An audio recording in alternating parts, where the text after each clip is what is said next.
दोस्तों वो सुल्तान इतना खतरनाक था कि लड़कियां उसका नाम सुनते ही अपने घरों में घुस जाती थीं। वो जिस भी राज्य पर कब्जा करते उस राज्य की लड़कियों को अपनी गंदी हवस का शिकार बना लेता। दोस्तों शायद ही ऐसा जल्लाद और बर्बर सुल्तान पूरे विश्व के इतिहास में कोई दूसरा हुआ हो। उसके पास बेतहाशा दौलत थी, लेकिन जब उसका अंत हुआ तो उसके शरीर पर कीड़े पड़ गए। दोस्तों हम बात कर रहे हैं माली साम्राज्य के सबसे बड़े सुल्तान सुलेमान की। दोस्तों सुल्तान सुलेमान अबू बकर का पोता था, जिसे हम एक तरह से माली एम्पायर का असली सुल्तान भी कह सकते हैं। हालांकि वहां के लोग माली साम्राज्य का फाउंडर मंसा मूसा को कहते हैं, और ये बात कुछ हद तक सही भी है। लेकिन माली साम्राज्य को स्टैब्लिश करने की आड़ में मंसा मूसा केवल अपनी अय्याशियों को एक नया रंग देना चाहता था। दोस्तों जिस समय मंसा अपनी अय्याशियों में लिप्त था, उसी समय मंसा का भाई सुलेमान भी अपने भाई की लैविश लाइफ को देखकर अचंभे में था, क्योंकि इतिहास के बारे में कोई कितना भी कह ले, लेकिन किसी को नहीं पता था कि आखिर मंसा मूसा के पास इतना पैसा कहां से आता था। सुलेमान अपने भाई से ज्यादा कुछ नहीं चाहता था, और ना ही वो अपने भाई से जलता था या किसी प्रकार की नफरत करता था। वो तो बस इतना चाहता था कि जैसे हर घंटे मंसा मूसा एक नई लड़की के साथ सोता है, ऐसे ही वो भी करे, अपने भाई की तरह महंगी महंगी शराब पिए और शाही कपड़े अपने बदन पर डाले।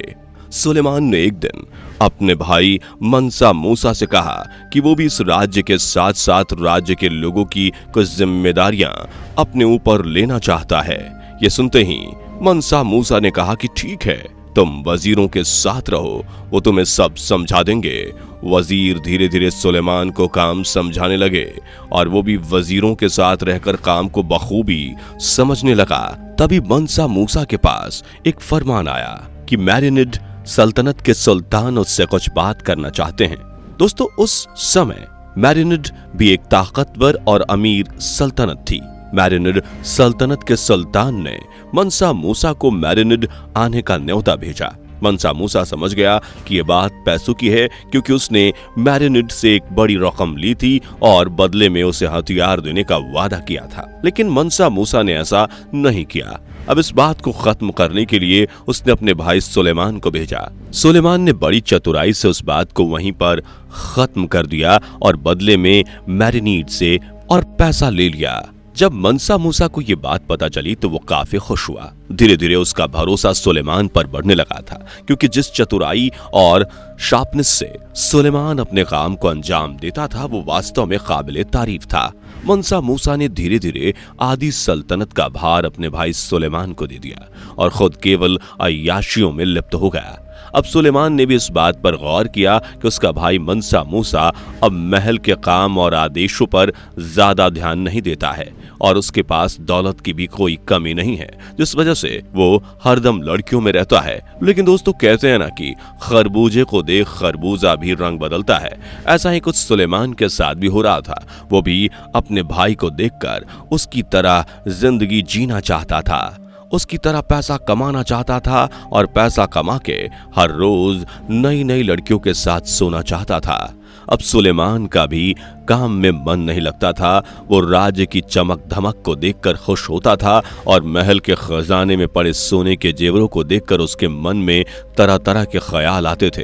एक दिन उसने सोने के कुछ जेवर लिए और वो लड़कियों के सबसे बड़े बाजार की तरफ निकल पड़ा। ये बाजार अफ्रीका का सबसे बड़ा बाजार था, जहां अलग अलग देशों से लड़कियां लाई जाती थीं। अफ्रीकी इतिहासकार कहते हैं कि सुलेमान उस बाजार में इतनी दौलत लेकर गया था कि जिससे उसने कुल 1500 लड़कियां खरीदी थीं। अब उसके पास दौलत की कोई कमी नहीं थी। इन सभी लड़कियों को उसके आदेश पर कुल 7 दिनों तक दूध से नहलाया गया। इन 1500 लड़कियों को खाने में एक से बढ़कर एक लजीज पकवान दिए जाते थे, और ये सब सुलेमान के कहने पर किया जाता था। उस सभी लड़कियां भी सुलेमान से खुश रहती थीं। दोस्तों जिस बाजार से ये लड़कियां लाई गई थीं, उस बाजार में अधिकतर लड़कियां अंग्रेज ने होती थीं, जिन्हें या तो जबरन पकड़कर या फिर किसी लालच के बहाने से अफ्रीका लाया जाता था। अफ्रीका की लड़कियां सुलेमान को कुछ खास पसंद नहीं थीं, क्योंकि अफ्रीका की लड़कियां उस समय काली होती थीं और मंसा, मूसा और सुलेमान भी दिखने में बहुत ही काले थे, लेकिन उनकी शारीरिक कदकाठी काफी गठीली थी। सुलेमान का शरीर तो अपने भाई से भी डबल था।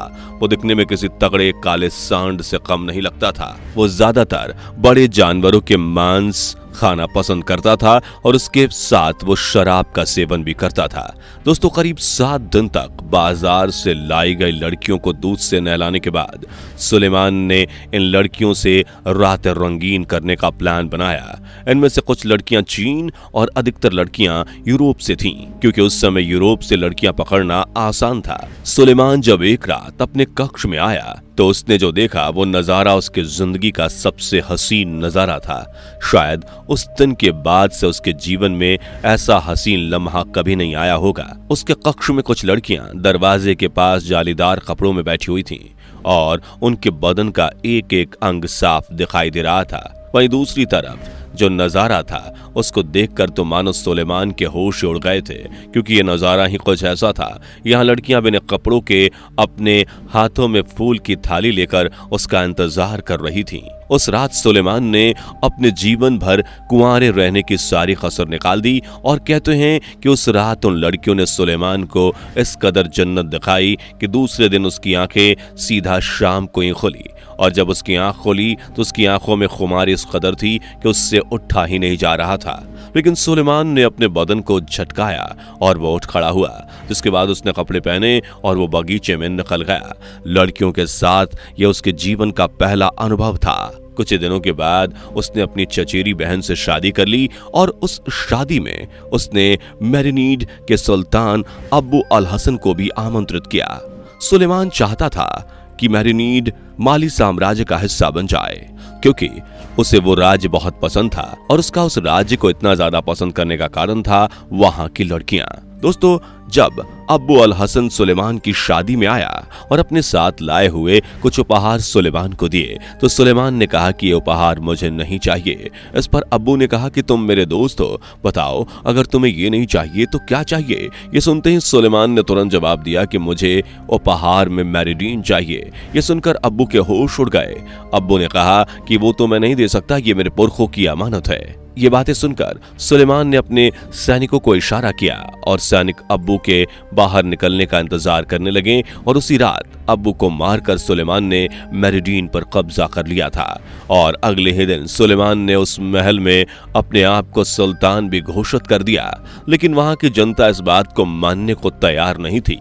जिसके बाद सुलेमान ने अपने भाई मंसा मूसा के दिमाग का इस्तेमाल किया। जिस तरह उसका भाई लोगों को चीजें फ्री में देता था, ऐसे उसने भी कुछ समय के लिए मेरिडीन की जनता को सब कुछ मुफ्त में दे दिया। वो जनता के लिए सुबह शाम खाना बंटवाने लगा और न सिर्फ खाना बल्कि वो आम आदमियों के लिए शराब और मांस भी बंटवाने लगा। इसके साथ साथ उसने व्यापारियों के लिए कर माफ कर दिया और महिलाओं और छोटे बच्चों को वो हर रोज फल बांटता। इतना करने के बाद धीरे धीरे जनता अब सुलेमान के समर्थन में आने लगी थी। उसी समय मेरिनीड में इब्ने बतूता का आना हुआ। बता दे, इब्ने बतूता उत्तरी अफ्रीका के मोरक्को प्रदेश से था। वो बहुत कम उम्र में संसार के भ्रमण के लिए निकला था। सुलेमान ने इब्ने बतूता के बारे में जानने के बाद उसे मेरिडीन में शरण दी, उससे कुछ बातें की। दोस्तों, मेरिडीन के महल में कोई भी सेवक लड़का नहीं था। सैनिकों को छोड़कर जितने भी नौकर थे वो सारी लड़कियां थीं, और लड़कियां भी ऐसी जिनकी उम्र सिर्फ 15 से 22 साल थी। कुछ लड़कियों को इब्ने बतूता की देखरेख में लगा दिया गया। दोस्तों, बता दें कि इब्ने बतूता भी कम नहीं था, वो भी गरम मिजाज का था, जिसकी वजह से उसकी सुलेमान के साथ खूब पटती थी। वो साथ खाते और देर रात तक वार्तालाप करते रहते। उसने जैसे ही देखा कि उसकी मेहमान नवाजी के लिए सुलेमान ने 15 से 22 वर्ष की लड़कियों को लगाया है, तो उसने ऐसा गर्दा उड़ाया कि इस घटना के ऊपर उसने किताब तुफत उन नजर लिख दी, जिसमें उसने सुलेमान के दरिया दिल होने के बारे में लिखा। साथ ही में ये भी लिखा कि मंसा मूसा की तुलना में सुलेमान ज्यादा दौलत वाला था और उसे मेहमान नवाजी का तौर तरीका भी बखूबी पता था।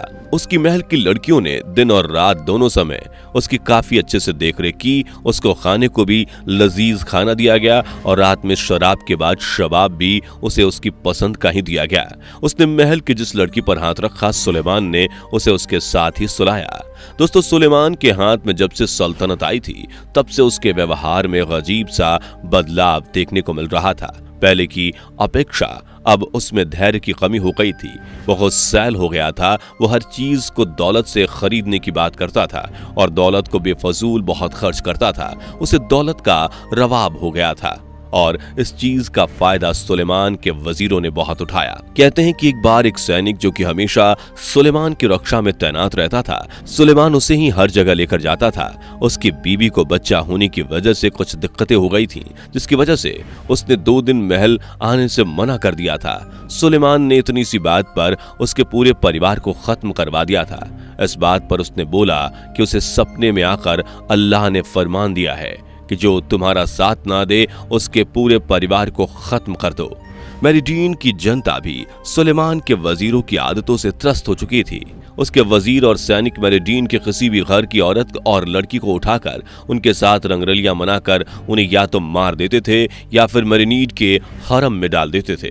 कभी कभी तो खुद सुलेमान ही गुस्से में महल से बाहर निकलता और जिस भी सुंदर लड़की या औरत पर उसकी नजर पड़ती वो उसे उठा लेता और उस रात पहले तो ढेर सारी शराब पीता और शराब पीकर उस लड़की को वो चारों तरफ से बांधकर उसके साथ अपनी क्रूरता दिखाता। मेरिनीड में ऐसा माहौल हो चुका था कि वहां की लड़कियां अपने घरों से बाहर निकलने से भी डरने लगी थीं।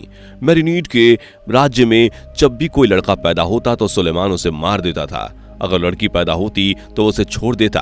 दोस्तों, आलम तो ये हो गया था कि मेरिनीड के जिस भी घर में छोटा बच्चा रोता था उसकी माँ बोलती थी, बेटा सो जा वरना सुलेमान आ जाएगा। दोस्तों, बता दें, भले ही माली साम्राज्य मनसा मूसा की वजह से जाना जाता हो, लेकिन माली साम्राज्य में सबसे बड़ा नरसंहार उसके भाई सुलेमान के द्वारा ही किया गया था। उस समय के इतिहासकारों का यह कहना था कि सुलेमान ने अपने हरम में लड़कियों की बदली करने के लिए हर एक लड़की को एक सैनिक सौंप दिया था और सैनिक को यह हिदायत दी थी कि जब तुम्हारा मन भर जाए तो लड़की को मार देना, लेकिन महल में ये लड़की दोबारा नहीं दिखनी चाहिए। कहते हैं कि उस समय एक दिन में करीब 3000 लड़कियों को मारा जाता था और यह हवस बुझाकर मारने का खेल करीब 10 दिनों तक चला था।